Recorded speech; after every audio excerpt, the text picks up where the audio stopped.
Diduga mencabuli muridnya, sejumlah warga di Kecamatan Tetara, Lombok Timur menggeruduk rumah seorang guru ngaji. Guna mengantisipasi tindakan main hakim sendiri, polisi mengamankan guru ngaji tersebut ke Mapolres Lombok Timur.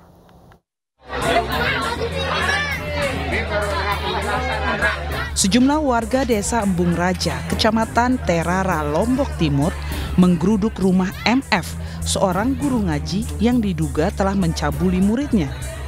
Warga marah karena perbuatan MF terhadap anak didiknya.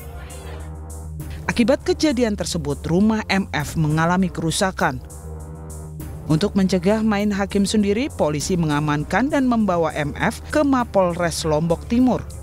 Sementara istri, anak, dan orang tua pelaku dievakuasi ke rumah keluarganya.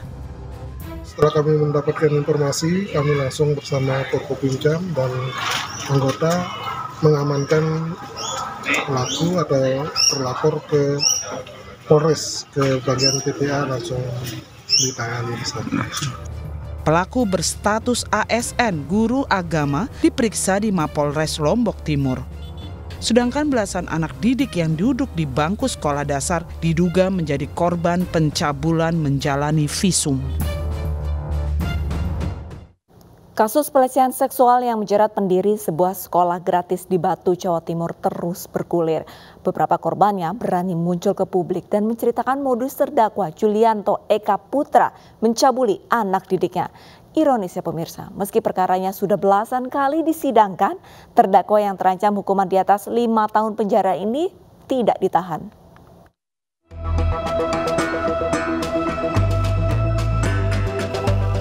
Ditemani Ketua Komnas Perlindungan Anak Aris Merdeka Sirait, 2 korban kekerasan seksual yang dilakukan pendiri sekolah gratis di Batu, Jawa Timur, Julianto Eka Putra, menuturkan modus terdakwa dalam melakukan kekerasan seksual pada anak didiknya.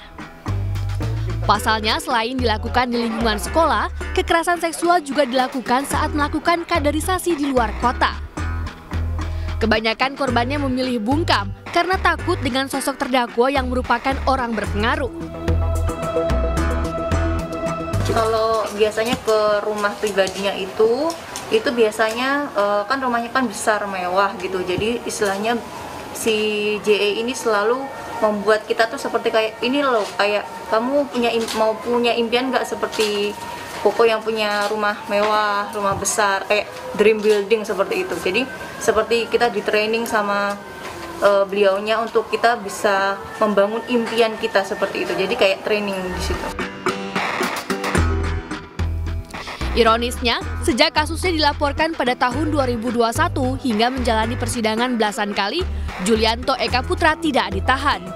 Padahal ancaman hukuman yang dihadapi terdakwa di atas 5 tahun penjara. Seorang pengasuh pondok pesantren di Banyuwangi, Jawa Timur ditangkap setelah mencabuli 6 santrinya. Pelaku yang merupakan mantan anggota DPRD Provinsi Jawa Timur sempat menjadi DPO.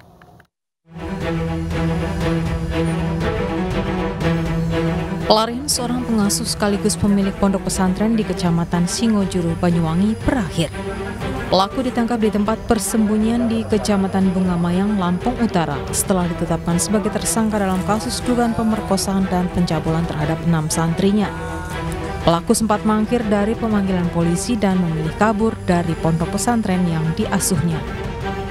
Perbuatan keji pelaku yang pernah menjabat sebagai anggota DPRD Jatim mencoreng nama baiknya. Proses penyidikan ini, ketika suatu hal yang diinginkan tidak dipenuhi oleh tersangka, maka dilakukan overmah atau tindakan paksa. Di dalam hal ini beliau yang ditetapkan sebagai tersangka sempat melakukan pelarian sampai ke daerah. Korban ada 6, 1 kasus persetubuhan, yang 5 ini kasus pencabulan. Rata-rata di bawah umur ya. Modusnya apa deh? Modusnya pertama ya dengan iming-iming, ada beberapa ini barang bukti dikasih. Atas perbuatannya, pelaku dijerat pasal tentang perlindungan anak dengan ancaman pidana paling lama 20 tahun penjara. Sebuah video viral terkait dugaan aksi pencabulan di atas angkutan umum terjadi saat korban pulang bekerja. Polisi yang telah menerima laporan saat ini masih menyelidiki kasus tersebut.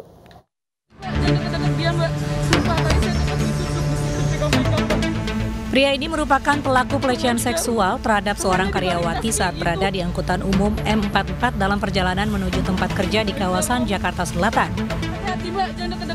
Saat kejadian, korban refleks menepis tangan pelaku yang meraba-raba bagian dada. Korban langsung pindah tempat duduk. Korban pun sempat memvideokan pelaku. Mirisnya saat korban berteriak minta tolong, tidak ada seorang pun yang membantunya. Video yang diunggah akun Instagram @kabarnegeri ini menuai beragam komentar warganet. Korban pun telah melaporkan kasus pelecehan ke Polres Metro Jakarta Selatan. Ini kita baru terima laporan dari warga, intinya sekarang kita lagi dalam proses penyelidikan. Polisi juga mengimbau agar masyarakat lebih berhati-hati terhadap kasus pelecehan yang rentan terjadi di tempat umum.